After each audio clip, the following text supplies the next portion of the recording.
তুই রাগ মায়ের সাথে করিস? তুই কে রে? তুই কি রে?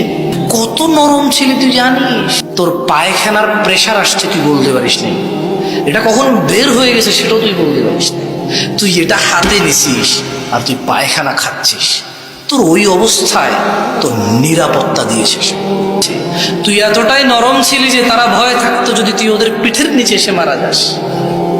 তোকে 3টা 4টা 5টা কাঁথা দিয়ে এক সাইডে রাখে নাই, তুই যদি পাল্টি খেয়ে পড়ে যাস।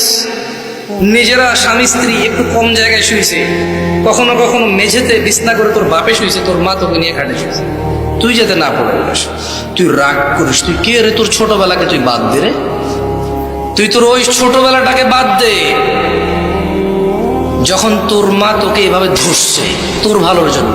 তুই খাস না এইভাবে 5 রকমের ডাল দিয়ে 3 রকমের সবজি দিয়ে তুই খাস না, তোকে এইভাবে জোর করে খাওয়াইছে, তুই খাবো না বলতে পারিস না। তুই ওই ছেলে রাগ দেখাস রে, ওই ছেলে রাগ দেখাস তোর মায়ের সাথে। বললো যে 3 ভাই আছে, মায়ের জামা কাপড় ঈদে আমিই কিনে দিই, মা অসুস্থ হলে ডাক্তারের কাছে আমি নিয়ে যাই। বললাম যে তোর মা যখন তোকে পেটে নিল, তোর মায়ের পেটটাকে তো 4 ভাগ করে নাই যে এই অংশে তুই থাকবি, এই অংশে আসতেই পারবি না, তোর বাকি 3 ভাই আসবে। তুই কেন তোর মাকে এটা মনে করিস না যে তুই মায়ের একমাত্র সন্তান? এই পৃথিবীতে কোনো সন্তান তার মা বাবার কৃতজ্ঞ হওয়া তো ইম্পসিবল। একজন পুরুষের রোজগারের উপর পর্যায়ক্রমে কার হক বেশি, স্ত্রী সন্তানের নাকি মা বাবা ভাই বোনের? দেখুন, মা বাবার সাথে কারোর কোনো তুলনা চলে না হক আদায় করার ক্ষেত্রে। হক আদায় মানে শুধু টাকা পয়সা খরচ করা না। আল্লাহ এবং তার রাসূল সাল্লাল্লাহু আলাইহি সাল্লামের পর সর্বোচ্চ শ্রদ্ধা পাওয়ার হকদার, সর্বোচ্চ ভালোবাসার হকদার কে? মা এবং বাবা। মা বাবার চাইতে বেশি ভালোবাসা পাওয়ার হকদার পৃথিবীতে আর কেউ, শ্রদ্ধার হকদার আর কেউ। কিন্তু অর্থ ব্যয় করার ব্যাপারটা একটু ভিন্ন।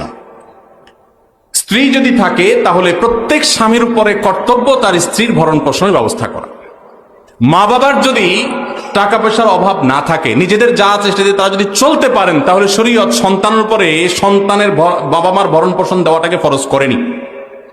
কথা কি বুঝতে পারছেন? কিন্তু মা বাবার প্রতি শ্রদ্ধা দেখানো, তাদের জন্য অর্থকড়ি নফল হিসাবেও খরচ করা, এটা আমৃত্যু, এমনকি মৃত্যুর পরেও করতে হবে, আজীবন করতে হবে, মৃত্যুর পরেও করতে হবে। স্ত্রীর সাথে তো যতদিন বৈবাহিক সম্পর্ক থাকে ততদিন, বৈবাহিক সম্পর্ক না থাকলে তখন আর তার ভরণ পোষণ আবশ্যক হবে না। অতএব এটা দেখে কেউ আবার এটা মনে করেন না যে ইসলাম কি মা বাবার উপর স্ত্রীকে অগ্রাধিকার দিয়েছে কিনা, মোটেই না। কিন্তু খরচের যদি ব্যাপার হয়, স্ত্রী অন্যের ঘর থেকে এসছে আপনার ঘরে, অতএব তার সম্পূর্ণ দায় দায়িত্ব আপনার, আপনি তার ভরণ পোষণের ব্যবস্থা করে দিবেন। বিধায় মা বাবা তাদের জন্য খরচ করবেন।